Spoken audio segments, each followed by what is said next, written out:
आप सबों को जय मसीह की। जीवित परमेश्वर पिता को मैं धन्यवाद देता हूँ। आज की इस संडे की सुबह के समय परमेश्वर ने इस दिन को दिखाया, इसलिए सारा महिमा परमेश्वर पिता को मिले। आइए मेरे प्रियो, हम आज की सुबह परमेश्वर के वचन को सीखेंगे। वचन को सीखने से पहले हम प्रार्थना करें।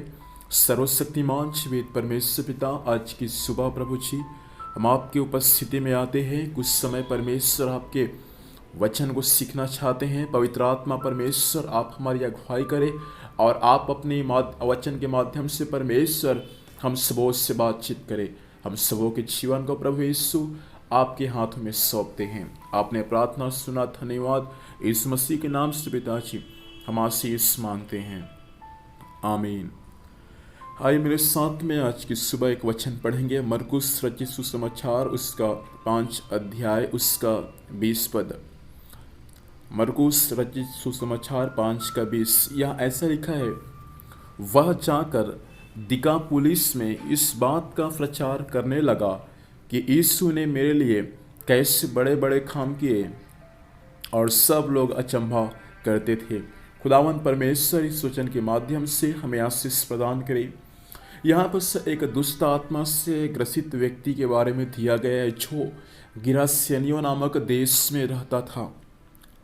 उसके बारे में 5 अध्याय उसका 1 पद से लेकर 20 पद तक उस व्यक्ति के बारे में दिया गया है जो दुष्ट आत्मा से ग्रसित है। उसके जीवन के बारे में दिया गया है कि उसका जीवन किस प्रकार से था।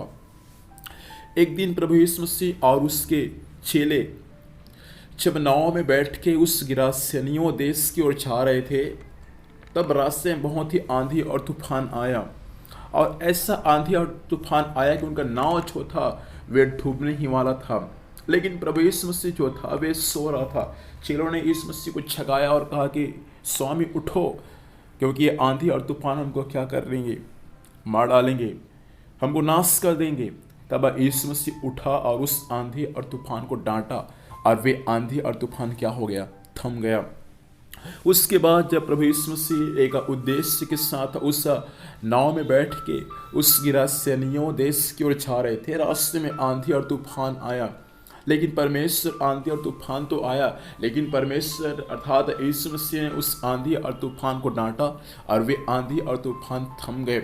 उसके बाद में प्रभु यीशु मसीह और उसके चेले जब उस गिरासेनियों देश में जैसे ही पहुंचे, तो परमेश्वर के वचन में लिखा है 5 अध्याय मरकुस 5 अध्याय उसका 1 पद और 2 पद में ऐसा लिखा है, वे झील के पार गिरासेनियों के देश में पहुंचे। जब वह नाव पर से उतरा तो तुरंत एक मनुष्य जिसमें अशुद्ध आत्मा थी कब्रों से निकलकर उससे मिला।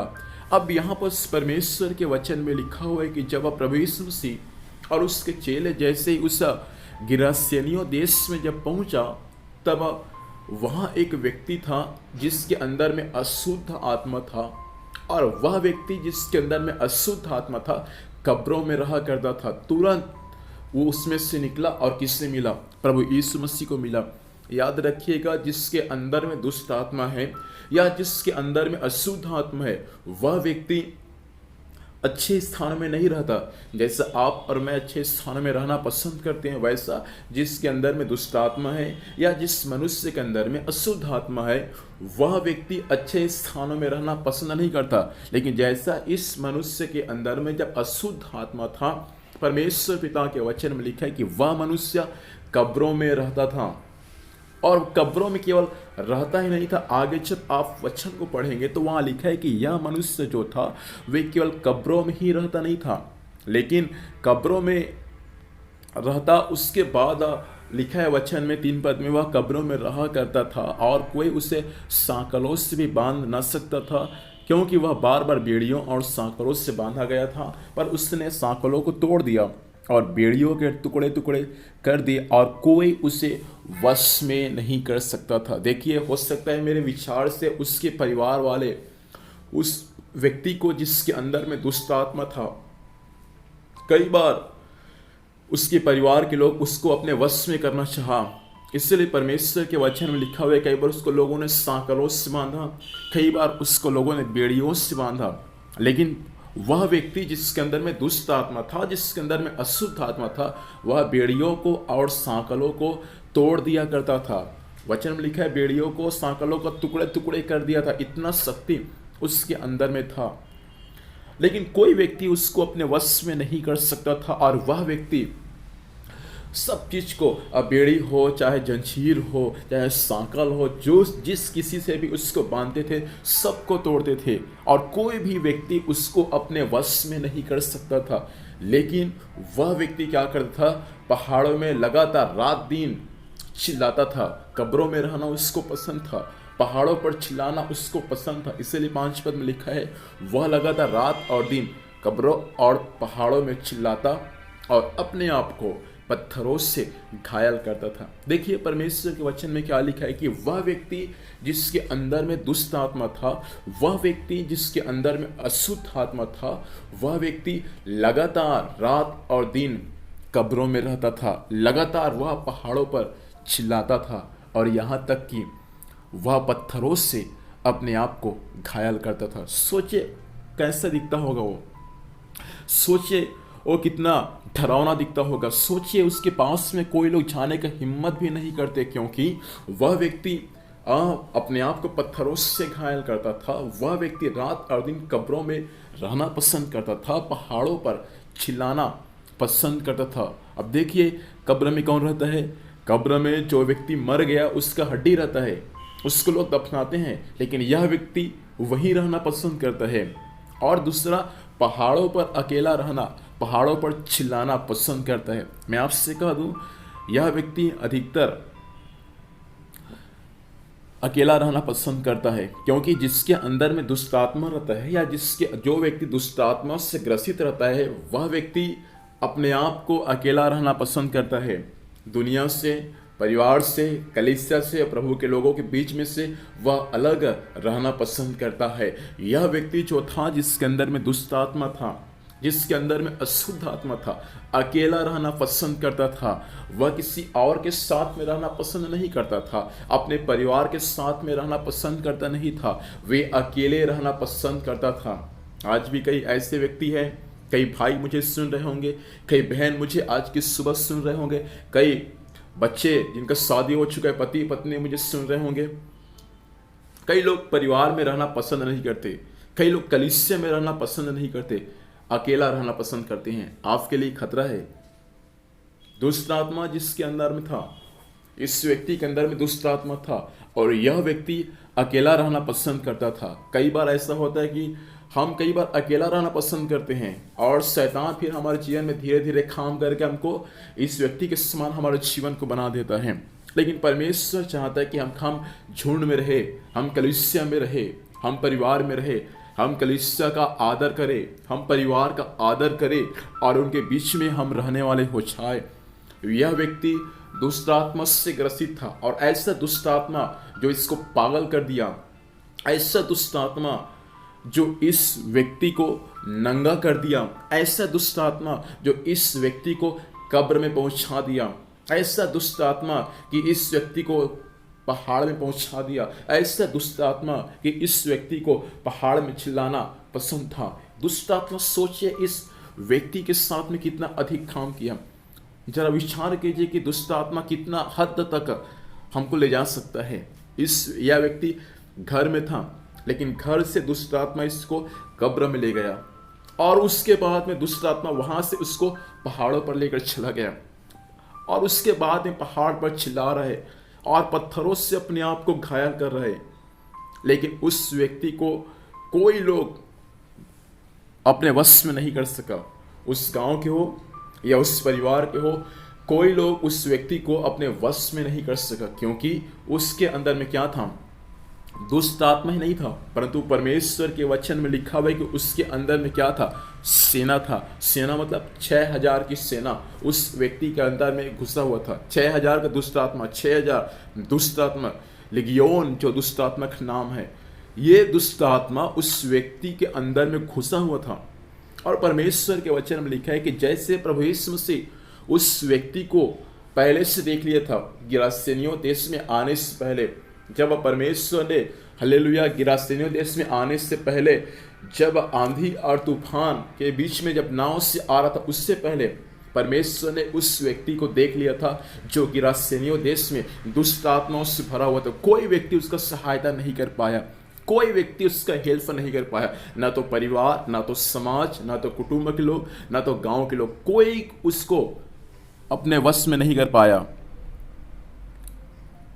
लेकिन परमेश्वर के वचन में लिखा हुआ है कि जब कोई व्यक्ति उसको अपने वश में नहीं कर पाया, कोई व्यक्ति उसको चंगा नहीं कर पाया, तब यीशु मसीह उस व्यक्ति को जो गिरासेनियों देश में रहता था उसको देख लिया और उसको बचाने के लिए क्या किया, प्रभु ने अपने चेलों को साथ लेकर उस गिरासेनियों के देश में जाना शुरू कर दिया।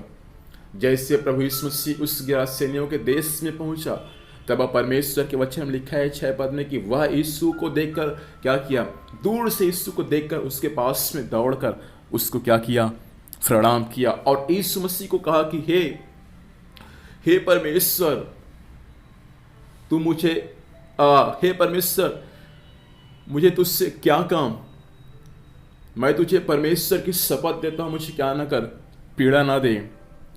उस व्यक्ति तुरंत प्रभु यीशु मसीह को देखकर खब्र से निकलकर या उस पहाड़ों से निकलकर प्रभु यीशु मसीह के पास में आया और आकर प्रभु यीशु मसीह को देखकर क्या करता है, उसको प्रणाम करता है और कहता है कि हे परमेश्वर, हे प्रभु यीशु, क्या कर, मुझे पीड़ा ना दे। यीशु ने वहां प्रार्थना नहीं किया, यीशु वहां उसके लिए प्रार्थना ही नहीं किया। परमेश्वर के वचन में लिखा हुआ है कि जब वह व्यक्ति जिसके अंदर में दुष्ट आत्मा था प्रभु यीशु मसीह को देखा, तुरंत वह निकल कर, जहां भी था, कब्र में हो सकता है या पहाड़ों में हो सकता है, निकल कर प्रभु यीशु मसीह के पास में आया, प्रभु यीशु मसीह के पास में आकर उसको प्रणाम करता है और कहता है कि हे प्रभु, मुझे क्या ना कर, मुझे पीड़ा ना दे। क्यों ऐसा कहा? क्योंकि यीशु मसीह ने उस व्यक्ति को जिसके अंदर में अशुद्ध आत्मा था उसको आज्ञा दिया था कि उसमें से क्या हो जा, अशुद्ध आत्मा निकल जा। और जब प्रभु यीशु मसीह उस व्यक्ति को कहा कि उसमें से अशुद्ध आत्मा निकल जा, तब वह व्यक्ति बोलता है कि मुझे क्या ना कर, मुझे पीड़ा ना दे। कई बार मैं अपने जीवन में अनुभव किया, मेरे साथ में ऐसा घटना घटा है। कई लोग जब दुष्ट आत्माओं से ग्रसित लोग जब आते हैं प्रार्थना करवाने के लिए, प्रार्थना जब करते हैं उनके लिए, तब बोलते हैं कि मुझे इसमें से ना निकाल, मुझे इसी में रहने दे। वैसा यीशु मसीह जब उसको बोला हे अशुद्ध आत्मा उसमें से निकल जा, तब वह व्यक्ति कहता है कि मुझे पीड़ा ना दे और मुझे इसमें से ना निकाल। कई बार जब हमारे भी जीवन में से, कई बार जब परमेश्वर के भक्त लोग जो परमेश्वर की सेवा करते हैं, कई बार उनके भी पास में बहुत सारे ऐसे व्यक्ति आते हैं जिसके अंदर में दुष्ट आत्मा है, जिसके अंदर में अशुद्ध आत्मा है। जब उनके पास में आते हैं तब क्या होता है, कई बार ऐसा होता है कि जब वे उस दुष्ट आत्मा को आज्ञा देते हैं कि यीशु मसीह के नाम से निकल जा, तब दुष्ट आत्मा क्या बोलते हैं, मुझे पीड़ा ना दे, मुझे उसमें से ना निकाल। क्योंकि दुष्ट आत्मा चाहता है कि वे किसी न किसी के शरीर पर रहे। इसलिए एक वचन लिखा है मत्ती रचित सुसमाचार में, अधूरे सुधार से क्या लाभ। एक मनुष्य जिसके अंदर में दुष्ट आत्मा है या एक मनुष्य जिसके अंदर में अशुद्ध आत्मा है, उस मनुष्य में से जब वह अशुद्ध आत्मा निकल जाता है और उसका हृदय जब साफ सफाई पूरा हो जाता है, सारा दुष्ट आत्मा निकल जाता है और पूरी तरह से वह व्यक्ति ठीक हो जाता है, तब वह दुष्ट आत्मा निकल कर वे क्या करता है, अपने लिए एक स्थान खोजता है, अपने लिए एक शरीर रूपी घर को खोजता है, ताकि जैसा इस मनुष्य के शरीर पर था वैसा और किसी के मैं शरीर पर रहूं। लेकिन जब वह व्यक्ति मेहनत करने के बाद, खोजने के बाद, जब उसको और शरीर नहीं मिल पाता, तब वे क्या करता है, अपने से 7 और दुष्ट आत्मा को, अपने मित्रों को लेकर आता है और इस व्यक्ति जो चंगा हो गया, इसके अंदर से जब अशुद्ध आत्मा निकल गया, तब वापस इसके पास में आता है और उसके बाद में 7 और 8 दुष्ट आत्मा फिर से इस मनुष्य के अंदर में क्या हो जाता है, घुस जाता है और इसकी दशा पहले से क्या हो जाता है, बदतर हो जाता है।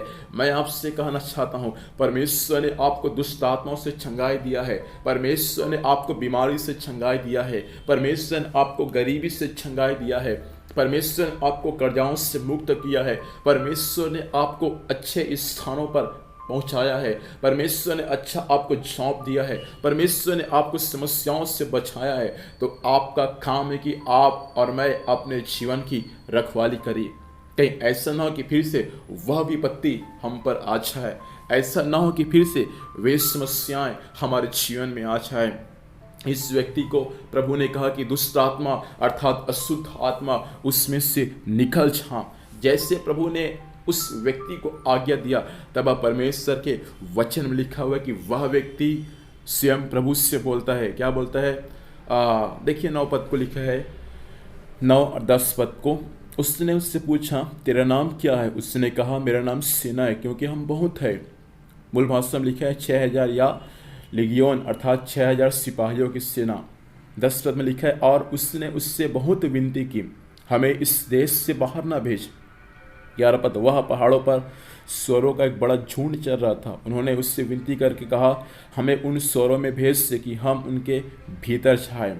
अब देखिए वहाँ पर 2000 सुअर लगभग चल रहे थे। उस पहाड़ पर एक चरवाहा था जो सुअरों को चरा रहा था। दुष्ट आत्मा प्रभु से विनती करता है कि हमको इस देश से बाहर मत निकाल, क्योंकि प्रभु यीशु मसीह को अधिकार था कि उस दुष्ट आत्मा से ग्रसित व्यक्ति को अर्थात चंगा करने के लिए, और उसके अंदर में जो अशुद्ध आत्मा है उस अशुद्ध आत्मा को उस देश से बाहर निकालने के लिए भी प्रभु यीशु मसीह को अधिकार था। प्रिय परमेश्वर के लोगों, आज आप अपना अधिकार को समझे। प्रभु ने आपको अधिकार दिया है दुष्ट आत्मा को निकालने का। परमेश्वर ने आपको सामर्थ्य दिया है दुष्ट आत्मा की शक्तियों पर जय पाने का। परमेश्वर ने आपको अभिषेक किया है ताकि आप उन दुष्ट आत्माओं से, आप उन अशुद्ध आत्माओं से क्या हो जाए? जयवंत हो जाए। इसलिए परमेश्वर ने कहा कि मैं तुम्हें सांप, बिच्छू और शैतान की सारी सामर्थ्य को रौंदने का क्या किया हूँ? अधिकार दिया हूँ। तो आज आपको और मुझको अपने अधिकार को समझने की आवश्यकता है। यीशु मसीह केवल उस मनुष्य के अशुद्ध आत्मा को निकाल ही नहीं रहा, परंतु उस व्यक्ति ने प्रभु से विनती किया कि मुझे इस देश से क्या ना कर, निकाल मत दे। आज भी प्रभु चाहता कि आप और मैं ऐसे अधिकार के साथ परमेश्वर का काम करने वाले हो जाए। आप और मैं ऐसे अधिकार के साथ प्रभु की सेवकाई के लिए इस्तेमाल होने वाले हो जाए। जब वह व्यक्ति को, जब प्रभु ने विनती का, जब उस व्यक्ति ने प्रभु से विनती किया हमें निकाल न दे, तब वहां उस पहाड़ पर एक सुअर का झुंड चढ़ रहा था, और लगभग वहां 2000 सुअर था, और 2000 सुअर उस पहाड़ पर चल रहे थे। तो यीशु मसीह ने कहा कि जाओ अशुद्ध आत्मा उस सुअरों में क्या हो जाओ, सुअरों के भीतर बैठ जाओ। और जैसा प्रभु ने ऐसा कहा, वह अशुद्ध आत्मा उस मनुष्य में से निकल गया। और जब उस मनुष्य में से अशुद्ध आत्मा निकल गया, तब वह अशुद्ध आत्मा 2000 सुअर जो उस पहाड़ पर चल रहे थे उसके अंदर में जा घुस गया। और परमेश्वर के वचन में लिखा है कि वह सुअर झपट कर कहाँ चले गया? झील में जाकर सब लोग क्या हो गए? डूब के मर गए। हालेलुया। अब सोचिए 2000 सुअर का रेट कितना होगा, उसकी कीमत कितना होगा? एक व्यक्ति के अंदर में 6000 दुष्ट आत्मा था इस मनुष्य के अंदर में, लेकिन 6000 दुष्ट आत्मा होने के बावजूद भी सोचिए उसका जिंदगी कैसा रहा होगा। लेकिन एक सुअर के अंदर में 2000 सुअर है, तो एक लगभग 2-3 दुष्ट आत्मा एक सुअर के अंदर में है। तो सोचिए वो सुअर भी क्या नहीं कर सके, अपने आप को संभाल नहीं सके। वे तुरंत कहाँ चले गया? झील में जाकर डूब कर मर गए। क्योंकि दुष्ट आत्मा चाहता है हमेशा एक दूसरे मनुष्य को नाश करना, मनुष्य हो या जानवर हो। दुष्ट आत्मा चाहता है कि सब मनुष्य या जानवर क्या हो जाए? नाश हो जाए। जब प्रभु यीशु मसीह उसको बोला कि उसमें से निकल जा, और निकल कर सुअरों में जाओ घुसा, और उसके बाद सुअर अपने आप को संभाल नहीं पाए और कहाँ गया? झील में जाकर डूब कर मर गया। मैं आपसे कहना चाहता हूँ, आप दुष्ट आत्माओं से ग्रसित होंगे, आप बीमारी से ग्रसित होंगे, कोई भी आपको अभी तक वश में नहीं लाया, कोई भी अभी तक आपको चंगाई नहीं दिया, ना तो डॉक्टर, ना तो वैद्य, ना कोई मनुष्य। लेकिन मैं इस वचन के अनुसार आपसे कहना चाहता हूँ, आपका इलाज भले दुनिया के पास में नहीं होगा, लेकिन आपका और आपकी बीमारी का इलाज प्रभु यीशु मसीह के पास में है। हालेलुया। इस व्यक्ति का इलाज किसी गांव के पास में नहीं था, इसके परिवार के पास में नहीं था, किसी के पास में नहीं था इस व्यक्ति का इलाज, लेकिन इस व्यक्ति का इलाज प्रभु यीशु मसीह के पास में था। और यीशु मसीह इस व्यक्ति को ही चंगा करने के लिए कई मील दूर यात्रा करके गिरासेनियों के देश में पहुंचा। क्यों? ताकि वह व्यक्ति क्या हो जाए, अशुद्ध आत्मा से, दुष्ट आत्मा से क्या हो जाए, चंगा हो जाए। और जैसे प्रभु यीशु मसीह उसको देखा, प्रणाम किया, यीशु मसीह बोला, हे अशुद्ध आत्मा उसमें से निकल जा। तुरंत अशुद्ध आत्मा उसमें से निकल गया और वे अशुद्ध आत्मा स्वर्ग में झांक घुसा। और उसके बाद परमेश्वर के वचन में लिखा हुआ है कि जब स्वर्ग में झांक घुसा, स्वर क्या हो गए, झील में डूबकर मर गए। उसके चरवाहे ने देखा, तुरंत गांव में भागता हुआ सबको संदेश दिया कि उसके उस पहाड़ में क्या घटनाएं घटा है। और उसके बाद में परमेश्वर के वचन में लिखा हुआ है, देखिए 14 पद से आगे, उनके चरवाहे ने भागकर नगर और गांव में सुसमाचार सुनाया, और जो हुआ था लोग उससे देखने आए। यीशु के पास आकर उसको, जिसमें दुष्ट आत्माएं थी, अर्थात जिसमें सेना समाई थी, कपड़े पहने और सचेत बैठ के देखकर डर गए। देखने वाले ने उसका हाल, जिसमें दुष्ट आत्मा थी, और स्वरों का पूरा हाल उनको कब सुनाया। तब वे उससे विनती करके कहने लगे कि हमारी सीमा से चला जा। अब देखिए, उस व्यक्ति जो स्वरों का चरवाहा था, गांव में बता दिया सब चीज को कि कैसा उस पहाड़ में घटना घटा। और उसके बाद में वह व्यक्ति जो दुष्ट आत्माओं से ग्रसित था, नंगा था। परमेश्वर के वचन में लिखा हुआ है कि वे कपड़े पहने और सचेत प्रभु यीशु मसीह के पास में क्या हुआ था, बैठा हुआ था। लोगों ने देखा और डर गया कि इस व्यक्ति को कोई वश नहीं कर पाया, ना तो हम, ना हमारा परिवार, ना हमारा गांव। लेकिन एक ही व्यक्ति जो नासरी यीशु है, उस व्यक्ति को अपने वश में कर पाया। और वह दुष्ट आत्मा से ग्रसित व्यक्ति कहाँ है? अभी प्रभु यीशु मसीह के पास में बैठा हुआ है, वो भी कपड़े पहने। इसका मतलब क्या है? इस व्यक्ति कपड़ा पहनता नहीं था। क्या मालूम है? क्योंकि इसके अंदर दुष्ट आत्मा था। आज बहुत से ऐसे बहन लोग हैं, ठीक है, प्रभु के लोग भी हैं, जो आधा आधा कपड़ा पहनता है। आपके अंदर दुष्ट आत्मा है। कई लोग अपने शरीर को अपने कई लोग ऐसा अपना शरीर को प्रदर्शित करने के लिए, या कई लोग ऐसा है कि अपने शरीर को हालेलुया दिखाने के लिए कई लोग क्या करते हैं, कपड़ा नहीं पहनते हैं। विदेश में आज जैसे लोग कपड़े पहनते हैं छोटा छोटा, वैसा जो हमारे भारत देश में आ गया, वे कलीसिया के अंदर भी आ गया। आज कलीसिया के बहन लोग ऐसे हैं जो आधा आधा कपड़ा पहन कर कलीसिया में आते हैं। वो आपके लिए पाप है। मैं आपसे कह दूं, आपके अंदर में कम से कम 2-4 दुष्ट आत्मा तो पक्का होगा।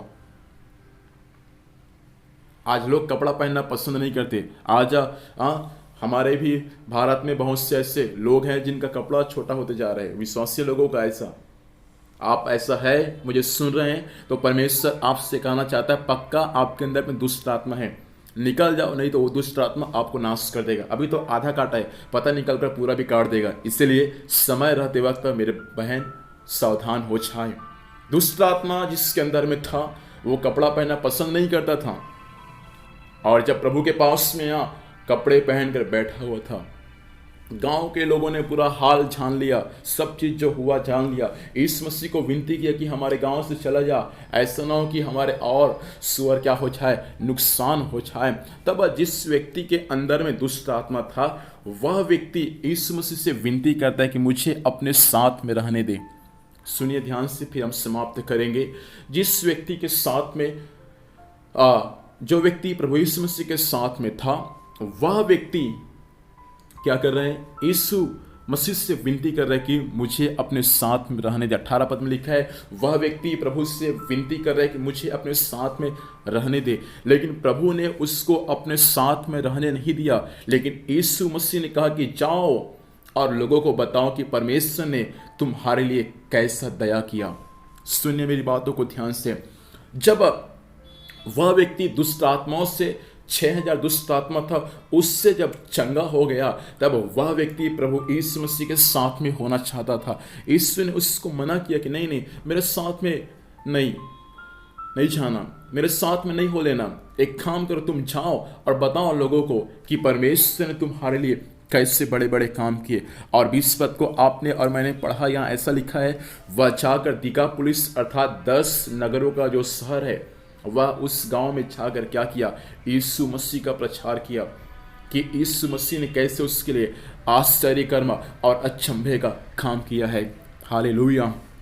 अब देखिए, वह व्यक्ति जब दुष्ट आत्माओं से जब चंगा हो गया, तब यीशु मसीह के साथ में वो रहना चाहता था, लेकिन प्रभु ने कहा नहीं, तुम जाओ और लोगों को बताओ कि परमेश्वर ने तुम्हारे लिए कैसा दया किया है। परमेश्वर के वचन में लिखा हुआ है कि वह व्यक्ति दिकापुलिस जो 10 नगरों का शहर है, उस 10 नगर में क्या किया, जाकर यीशु मसीह का प्रचार किया और कहा कि परमेश्वर ने मेरे लिए कैसे बड़े बड़े आश्चर्य कर्म किए हैं। मेरे भाई और बहन, प्रभु ने आपको बीमारी से, दुष्ट आत्माओं से, कर्जाओं से, समस्याओं से, चिंताओं से आपको चंगाई दिया है। वही आपके जीवन का गवाही है और वही गवाही आपके जीवन का प्रचार है। इसका प्रचार क्या था? इसका गवाही था जो प्रभु ने इसके लिए किया था। आपका प्रचार क्या है? भले आज हमारे समान आप सेवक नहीं होंगे, आप ऐसी विश्वासी होंगे, कोई वचन आपको नहीं आता होगा प्रचार करने के लिए, लेकिन मैं आपसे कहना चाहता हूँ, आपके जीवन का गवाही ही आपका प्रचार बन जाए। इसका गवाही ही क्या था? इसका प्रचार था कि परमेश्वर ने इसके लिए कैसे बड़े बड़े आश्चर्य कर्म किए। आपके जीवन का गवाही ही है जो आपका प्रचार है। परमेश्वर चाहता है कि एक व्यक्ति जो पहले दुष्ट आत्माओं से ग्रसित था, अशुद्ध आत्मा इसके अंदर में था, यदि इसको प्रभु ने चंगा किया तो एक व्यक्ति यदि 10 नगर में सुसमाचार का प्रचार कर सकता है, 10 नगर में यीशु मसीह का नाम का प्रचार कर सकता है, तो भारत देश में कितने विश्वासी हैं जो आज इस व्यक्ति के समान कई एक नगरों में प्रचार कर सकता है। मेरे भाई बहन, परमेश्वर चाहता है कि आप इस व्यक्ति के समान बन जाए जो 10 नगरों में अकेला सुसमाचार का प्रचार किया और कहा कि परमेश्वर ने कैसे मेरे लिए आश्चर्य कर्म प्रकट किए। परमेश्वर चाहता है कि आप और मैं इस व्यक्ति के समान बन जाए। आपको और मुझको प्रभु ने बीमारी से, समस्याओं से छंगाई दिया है, दुष्ट आत्माओं से परमेश्वर ने आपको और मुझको छुटकारा दिया है। ये समय है कि आप गांव-गांव में जाकर प्रभु के बारे में प्रचार करने वाले हो जाए कि परमेश्वर ने आपके लिए कैसा कैसा आश्चर्य कर्म किया। वही काम इस व्यक्ति ने किया। 10 गांव में जाकर, दिकापुलिस जो 10 गांव का एक बड़ा झुंड है, दिकापुलिस मतलब 10 गांव इसके अंदर में है, उस 10 गांव में क्या किया, इसने जाकर मसीह यीशु का प्रचार किया। परमेश्वर चाहता है कि आप और मैं इस व्यक्ति के समान हर एक गांव में जाकर परमेश्वर के सुसमाचार का प्रचार करने वाले हो जाए। यदि भारत देश के विश्वासी यह निर्णय लेगा कि मैं 10 नगर में प्रभु यीशु मसीह का प्रचार करूंगा, तो भारत का उद्धार होने में देर नहीं होगा। इसलिए आज आप अपने आप को समझे और प्रार्थना करें, परमेश्वर मुझे भी इस व्यक्ति के समान बना दे ताकि मैं भी आपके वचन का हर एक नगरों में प्रचार कर सकूं। ऐसा प्रार्थना करने के लिए आप तैयार हैं? जरूर आज संडे की सुबह परमेश्वर आपके लिए ऐसा ही काम स्वर्ग से प्रकट करेगा। आइए मेरे प्रियो, अपनी आंखों को बंद करें, हम प्रभु से प्रार्थना करें। Hallelujah, hallelujah, hallelujah, glory of God of Jesus. खुदावन परमेश्वर, हम आपको धन्यवाद देते हैं स्वामी, हम आपके जीवित वचनों के लिए धन्यवाद देते हैं। खुदावन परमेश्वर पिता, जैसा प्रभु आपने उस एक व्यक्ति का चिंता किया प्रभु, वैसा आपने हमारी चिंता किया प्रभु जी। हम जिस नगर में थे प्रभु जी, कोई नहीं था हमको बीमारी से चंगाई देने के लिए, समस्याओं से छुटकारा देने के लिए, कोई नहीं था परमेश्वर की कोई व्यक्ति हमारी चिंता करे, लेकिन आपने प्रभु हमारी चिंता किया और आपने परमेश्वर हमको बीमारियों से, दुष्ट आत्माओं से प्रभु छुटकारा दिया। इसलिए हम आपको धन्यवाद देते हैं पिता। कई एक भाई और बहन मुझे सुन रहे हैं प्रभु जी, जो गिरासेनियों देश के समान कई एक नगरों में रहते थे प्रभु, आप उनको अकेला परमेश्वर पिता गाँव में आपने चुना, आपने उनको चंगा किया प्रभु। इसीलिए चंगा किया स्वामी ताकि वे आसपास के गांव में गवाह बन जाए। खुदावन दया कर कि आज वचन सुनने वाले हर एक भाइयों के जीवन में, हर एक बहनों के जीवन में प्रभु ये वचन अधिकारी के साथ काम कर रहे हैं पिताजी। जैसा आपने इस व्यक्ति के जीवन में काम किया परमेश्वर, आज वैसा वचन सुनने वाले उन हर एक भाइयों और बहनों के जीवन में स्वामी काम कर और आप अपनी अद्भुत महिमा को प्रकट कर। आइए प्रार्थना करें। सर्वशक्तिमान जीवित परमेश्वर, धन्यवाद स्वामी आपके जीवित वचनों के लिए। वचन के अनुसार आपने बात किया, हम आपको धन्यवाद देते हैं। ये वचन के अनुसार हमारा जीवन हो जाए प्रभु। हम भी परमेश्वर पिता आपके द्वारा चंगाई को प्राप्त किया है प्रभु जी, तो हम भी कई एक नगरों में जाकर परमेश्वर आपके वचन का प्रचार कर सके, ऐसा अनुग्रह प्रदान कीजिए। हर एक भाई बहनों को आशीष से, हर एक पर आपकी बड़ी महिमा स्वर्ग से प्रकट हो जाए। आज के दिन भर संभाल, स्वर्गीय सुरक्षा दे प्रभु। जहाँ भी जाएंगे, जाने आने में सहायता कर। हर कार्य यीशु मसीह के नाम से सफल होने पाए। प्रार्थना सुना, धन्यवाद। यीशु मसीह के नाम से पिता आशीष मांगते हैं, आमीन। प्रभु हम सबों को आशीष प्रदान करे, आप सबों को जय मसीह की। आमीन।